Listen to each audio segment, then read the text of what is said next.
पंजाब ने सदर ममलिकत आसफ अली जरदारी की तरफ से अरशद नदीम को 15 करोड़ रुपए का चेक पेश किया।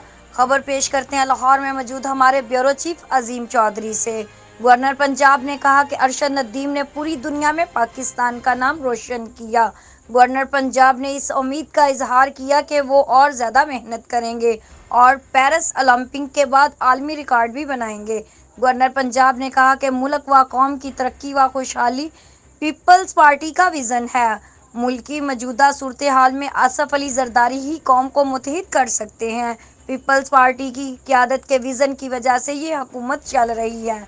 सदर ममलिकत आसफ अली जरदारी वाहिद शख्सियत हैं जो मुल्क को दरपेश मसाइल पर सबको जोड़ सकते हैं।